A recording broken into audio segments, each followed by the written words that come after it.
The Chicago Cubs yesterday come back in astounding fashion. And in all the excitement, I think we missed one thing. It didn't have to be that way. Let's talk about it right after this. Oh.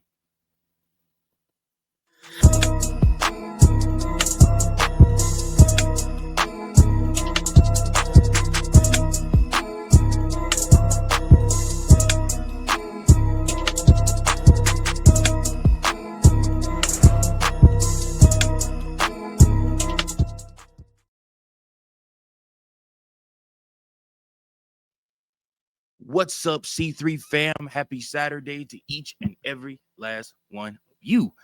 Thank you so much for tuning into the channel. Remember, guys, you can like, share, and subscribe. Also, guys, we want to start back doing mailbags, but the only way we can start back doing those mailbags is if you reach out. Two ways to reach out. That's right. You can call and leave a voicemail at 217-816-5498, or you can turn around and write me an email at cubsbaseball1992@gmail.com. So one of those ways. Would love to hear you guys' thoughts either on the show, the episodes, and then on top of that, your whatever you leave will either be read or played here on the channel for others as well as myself to react. So please join in the conversation, join in the chat, join in the comments, and leave me a voicemail. Let's do a mailbag, guys. It's a lot of fun. I love doing them. So with that being said, I want to stroll back down memory lane for a second. Let's stroll back down to greener pastures and better times in my life. Let's look at July 26, 2018. Chicago Cubs versus the Arizona Diamondbacks. Cubs been struggling to get hits all day, struggling. And it's looking like they're getting ready to drop a game that should be winnable, right? Well, up comes David Bodie with a man on and literally hits a 2-run shot to tie the game. After that, and this is crazy because the crowd's going nuts after David Bodie says this, and this is still when we had Lynn Casper as our play-by-play guy, and he goes, "Oh, baby," and then JD says, "Oh, Bodie," and then, like I said, they're laughing, and then literally after that walks up Anthony Rizzo, and JD's like, "Just go for it, just come on, just go for it, just end the game, go ahead, go for it," and literally Rizzo sends a shot out to deep right center. Ball game over. The Chicago Cubs walk it off against the Arizona Diamondbacks. This was probably my favorite game to date. One of my favorite games, obviously, outside of the games we win, like National League Championship Series and like this is one of my favorite regular season games that I watched. I remember I didn't even watch it. I was listening to it on my phone because I was out working changing electric meters at that time. But anyways, I remember that vividly. And the reason I remember that is because I thought, man, that was just crazy. And I didn't think you was going to see anything like that happen in that game because you just never know what's going to happen in a baseball game, right? Well, as sure enough as my name is Mike Jones, yesterday's game, 120, we thought was going to be a snooze fest. And then out of nowhere, that's right, you get a grand slam from Ian Happ. And then you look at everything, you're like, man, okay. So Cubs are cruising now. They're up 7-1. This is gonna be easy game, man. Easy peasy, right? Cubs gonna cruise to a victory. No, not at all. They take Colin Ray out the game, who Colin Ray did a great job yesterday, I thought, up until the end. Like I said, and then obviously Caleb Tealbar came in and had to get him out of that jam, but he stranded him. And then, like I said, the Chicago Cubs brought in Jordan Wicks, who they had recently just called up.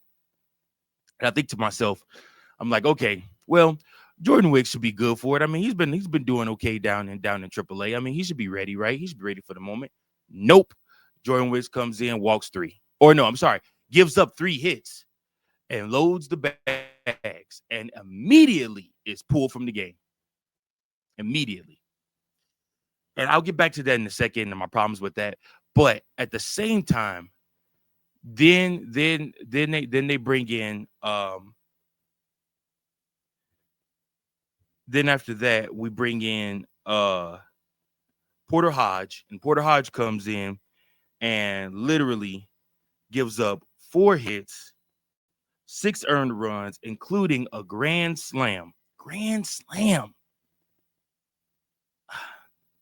I just couldn't believe it, y'all. I couldn't believe it. I could not believe my eyes and what I was seeing. Gurriel hit a grand slam to left center. I'm sorry, no. Who was that hit the grand slam? Oh, Suarez. Imagine that. Eugenio Suarez hits the grand slam that takes Chicago Cubs out of the game. Not out of the game, but drives in 4 runs. 5-7 is the score after that. Then Perdomo after that reached on the infield single to the shortstop. McCarthy scored. Thomas the third.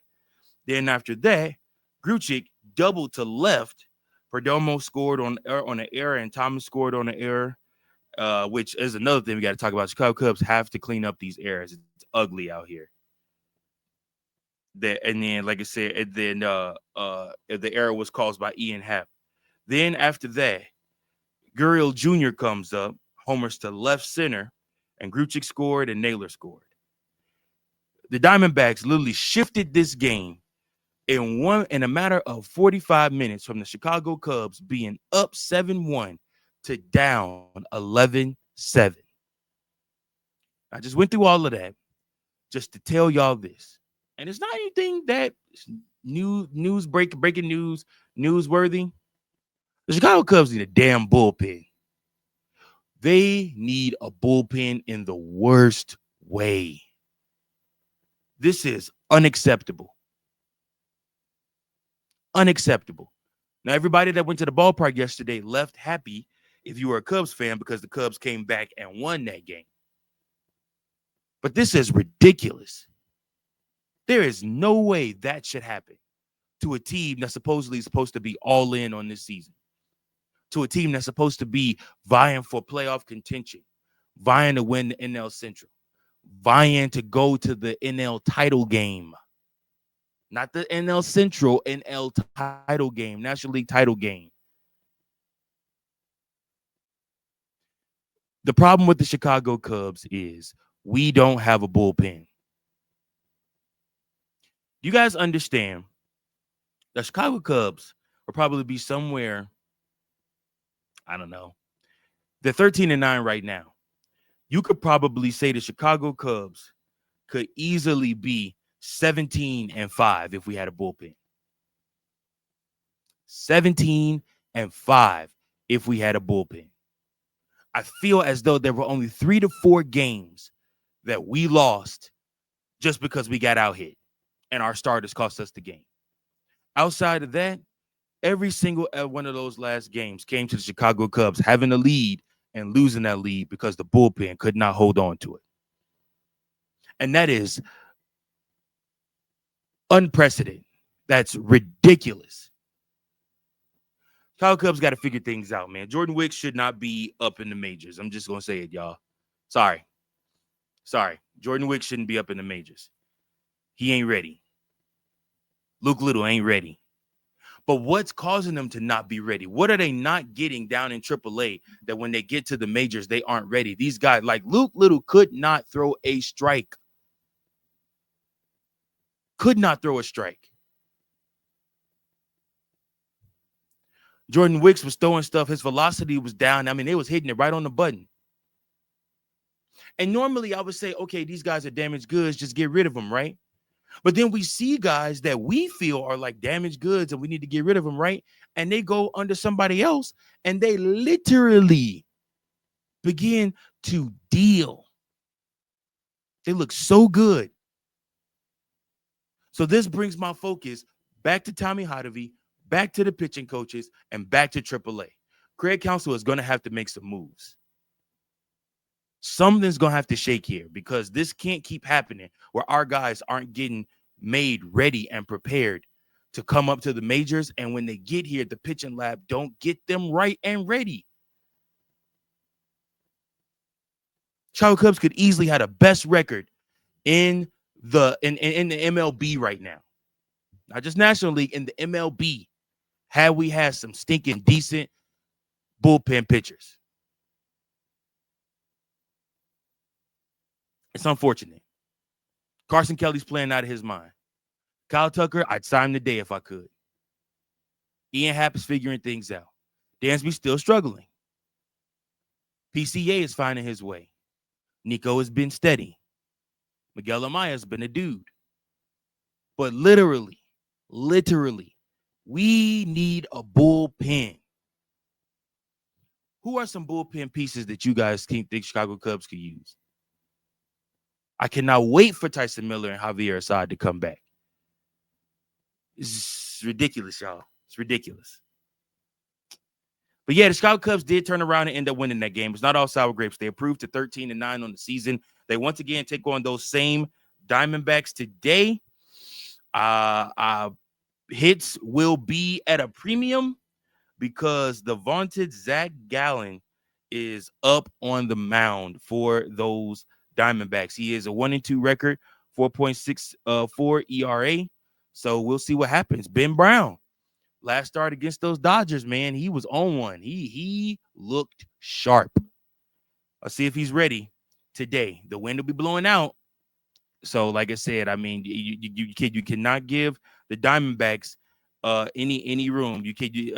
Eugenio Suarez, Naylor, those guys are Cub killers. So you do not want to give them any type of daylight. You got to keep the ball on the ground. See what happens, y'all. Should be another fun game. Hopefully the Chicago Cubs improve to 14-9, and we're talking about it tomorrow. But who do you guys want to see? Our question of the day, who do you guys want to see the Chicago Cubs go look to get to shore up this bullpen? But it's time. And that's another question of the day. Is it time for the Chicago Cubs to part ways with some of these guys they've been holding on to, like Jordan Wicks, like Luke Little? Is it time for the Chicago Cubs to part ways, cut ties with them, and invest in other people? Let me know in the comments below. What do you guys think? I appreciate your time. That's all I have for you. Go Cubs, go. Make sure to like, share, and subscribe. And until tomorrow, go Cubs, go. Peace. Thank you for watching another episode of Chicago Cubs Central, the #1 spot for all Chicago Cubs content. Remember to like, share, subscribe for more Cubs content.